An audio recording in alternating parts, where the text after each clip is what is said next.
অবাক কাণ্ড। সাপের ছোবল খেয়ে পাল্টা সাপকে কামড়ে মেরে সেই সাপ হাতে দোলাতে দোলাতে 4 কিলোমিটার পথ হেঁটে চিকিৎসার জন্য হাসপাতালে পৌঁছলো এক যুবক। আর এই ঘটনা সোশ্যাল মিডিয়ায় ভাইরাল হতেই জোর চাঞ্চল্য তৈরি হলো মালদায়। ঘটনা মালদার মোথাবাড়ি থানা এলাকার। জানা গেছে মোথাবাড়ির মান্নুটোলা এলাকার ফারুক মমিন নামে এক যুবক এদিন তার বাড়ির কাছেই কাজ করছিল। ওই সময় হঠাৎ করেই এক বিশালাকার দৈর্ঘ্যের সাপ তার পায়ে ছোবল বসায়। আর ছোবল বসানোর সঙ্গে সঙ্গে ওই যুবক পাল্টা সাপটিকে হাতে ধরে কামড়ে দেয়। এরপর সেই সাপ হাতে নিয়েই বাঙ্গিটোলা হাসপাতালে যাওয়ার জন্য যানবাহন থামানোর চেষ্টা করে, কিন্তু যানবাহন না পেয়ে শেষমেশ সে সাপটিকে হাতে দোলাতে দোলাতে হেঁটেই হাসপাতালের পথে এগিয়ে যেতে থাকে। যা দেখে মোথাবাড়ির গঙ্গারামপুর দুলালগঞ্জ এলাকার বাসিন্দারা রীতিমতো শিউরে ওঠেন। তবে শেষমেশ ওই যুবক বাঙ্গিটোলা হাসপাতালে পৌঁছে যায়। সেখানে তার প্রাথমিক চিকিৎসার পর তাকে মালদা মেডিকেল কলেজ হাসপাতালে রেফার করা হয়। হাসপাতাল সূত্রে জানা গেছে ওই যুবককে যে সাপ ছোবল বসিয়েছে সেটি সম্ভবত দাঁড়ার সাপ। সেই সাপের ছোবল খেয়ে বর্তমানে ওই যুবক হাসপাতালে চিকিৎসাধীন রয়েছে বলে খবর। দাদা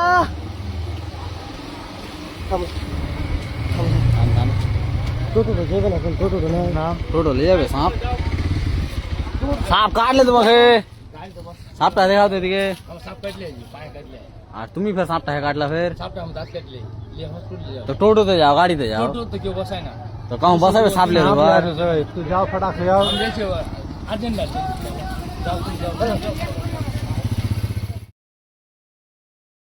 পুরাতন মালদার কালাচাঁদ হাই স্কুলে ঐতিহাসিক ও দুষ্প্রাপ্য কলম এবং কয়েন নিয়ে এক বিশেষ প্রদর্শনী হয়ে গেল শনিবার। প্রদর্শনীকে ঘিরে স্কুল ছাত্রছাত্রীদের মধ্যে লক্ষ্য করা গেল ব্যাপক উৎসাহ ও কৌতূহল। জানা যায় মালদার অবসরপ্রাপ্ত গ্রন্থাগারিক সুবীর কুমার সাহা স্কুল জীবন থেকেই বিভিন্ন ধরনের কলম এবং মুঘল যুগ থেকে শুরু করে দেশ বিদেশের নানা সময়ের কয়েন সংগ্রহ করে আসছেন। বর্তমানে তার সংগ্রহে রয়েছে 200-র বেশি বিরল কলম এবং 100-র বেশি ঐতিহাসিক কয়েন। সেই মূল্যবান সংগ্রহ নিয়েই এদিন তিনি কালাচাঁদ হাই স্কুলে প্রদর্শনী আয়োজন করেন।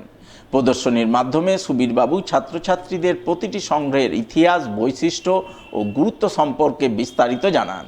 শিক্ষার্থীরা আগ্রহের সঙ্গে তার বক্তব্য শোনে এবং বিভিন্ন প্রশ্ন করে তাদের কৌতূহল নিরসন করে। এখানে আমি পুরোনো দিনের কলম নিয়ে এসেছি, আর পাশাপাশি বিভিন্ন কয়েন আছে পুরোনো দিনে। এগুলো বাচ্চাদের যাতে একটা উদ্বুদ্ধ করে সেই জন্যই আমার এখানে আনা। আর এই সংগ্রহের যে প্রদর্শনীর জন্য আমি স্কুল কর্তৃপক্ষ, প্রধান শিক্ষক মহাশয় রাহুল রঞ্জন দাসকে ধন্যবাদ শ্রদ্ধা জানাচ্ছি। পাশাপাশি সকল শিক্ষক কর্মীকেও আমার শ্রদ্ধা জানাচ্ছি যে এখানে আমাকে একটা প্রদর্শনী প্ল্যাটফর্ম করে দিয়েছে, সেই জন্য আমি কৃতজ্ঞ।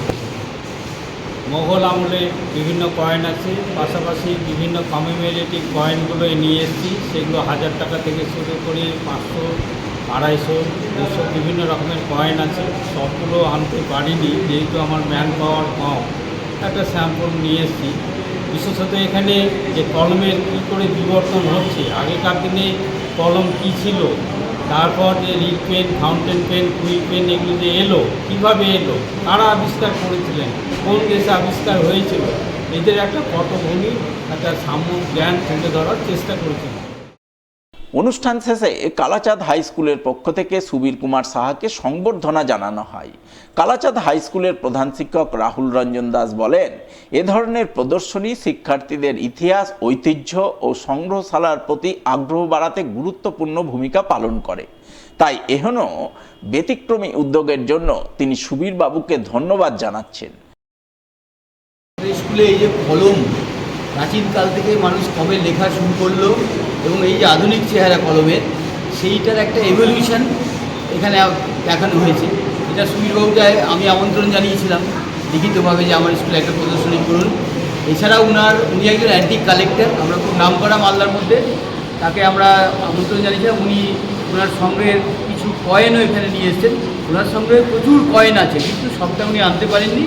বাচ্চাদের মধ্যে অ্যান্টিক সম্পর্কে বা প্রাচীন কালে কী ধরনের ছিল, আধুনিক বা কী করে আমরা হলাম, এরকম একটা বোধ তৈরি করাটা এই মিউজিয়ামের প্রতি একটা আকর্ষণ তৈরি করে, এটা একটা উদ্দেশ্য। অন্যদিকে পশ্চিমবঙ্গ বিজ্ঞান মঞ্চের 40 বছর পূর্তি উপলক্ষে মালদা জেলা পশ্চিমবঙ্গ বিজ্ঞান মঞ্চের উদ্যোগে এবং রতুয়া বিজ্ঞান কেন্দ্রের ব্যবস্থাপনায় রতুয়া 1 নম্বর ব্লকের বিদ্যাসাগর ভবনে বিজ্ঞান মনস্কতার প্রসার ও বিজ্ঞান জনপ্রিয়করণ বিষয়ক এক বিশেষ কর্মসূচি রূপায়িত হলো শনিবার। অনুষ্ঠানের সূচনায় প্রয়াত প্রতিষ্ঠাতা কার্যকরী সভাপতি ডক্টর শঙ্কর চক্রবর্তীর স্মরণে স্মারক বক্তৃতা আয়োজন করা হয়। এরপর বিশিষ্ট পরিবেশ বিজ্ঞানী ডক্টর তপন কুমার সাহা উপস্থিত বিভিন্ন বিদ্যালয়ের ছাত্রছাত্রীদের উদ্দেশ্যে বিজ্ঞান চর্চা, যুক্তিবাদী চিন্তাভাবনা এবং কুসংস্কার মুক্ত সমাজ গঠনের গুরুত্ব তুলে ধরেন। অনুষ্ঠানে প্রজেক্টরের মাধ্যমে বিজ্ঞান ভিত্তিক বিভিন্ন বিষয় উপস্থাপন করা হয়। ছাত্রছাত্রীদের মধ্যে বিজ্ঞান চেতনা জাগিয়ে তোলা এবং সমাজের প্রতিটি স্তরে বিজ্ঞানের আলো পৌঁছে দেওয়ার আহ্বান জানানো হয়। বক্তারা বলেন, যুক্তিবাদী ও বিজ্ঞান মনস্ক প্রজন্ম গড়ে তুলতে শিক্ষার্থীদের সক্রিয় ভূমিকা অত্যন্ত গুরুত্বপূর্ণ। এদিনের এই অনুষ্ঠানে উপস্থিত ছিলেন পশ্চিমবঙ্গ বিজ্ঞান মঞ্চের মালদা জেলা সম্পাদক মনোরঞ্জন দাস, রতুয়া 1 বিজ্ঞান কেন্দ্রের সম্পাদক উৎপল মণ্ডল, সভাপতি বিধানচন্দ্র প্রামাণিক, কোষাধ্যক্ষ অম্বর রায় সহ বিভিন্ন বিদ্যালয়ের শিক্ষক শিক্ষিকা এবং ছাত্রছাত্রীরা। পশ্চিমবঙ্গ বিজ্ঞান মঞ্চ মালদা জেলার উদ্যোগে এবং রতুয়া 1 বিজ্ঞান কেন্দ্রের ব্যবস্থাপনায় আজ রতুয়া বিদ্যাসাগর ভবনে বিজ্ঞান মনস্কতার প্রচার এবং বিজ্ঞান জনপ্রিয়করণের অনুষ্ঠান চলছে। আপনারা জানেন 1986 সাল থেকে গুটি গুটি পায়ে বিজ্ঞান মঞ্চ চলতে চলতে আজ 40 বছরে পদার্পণ করেছে। এই বছর 40 বছর পূর্তি উপলক্ষে বিভিন্ন কেন্দ্রে গোটা জেলা জুড়ে বিভিন্ন রকম অনুষ্ঠান সংগঠিত হচ্ছে। তার মধ্যে আমাদের প্রতিষ্ঠাতা কার্যকরী সভাপতি ডক্টর শঙ্কর চক্রবর্তীর উনি মারা গেছেন। ওনার স্মারক বক্তৃতার সঙ্গে আমাদের পরিবেশ বিজ্ঞানী ডক্টর তপন সাহা, উনি আমাদের বিভিন্ন স্কুলের ছাত্রছাত্রী, শিক্ষক শিক্ষিকা, কিছু অভিভাবক অভিভাবিকা, তাদেরকে নিয়ে আমাদের এই অনুষ্ঠানটি চলছে।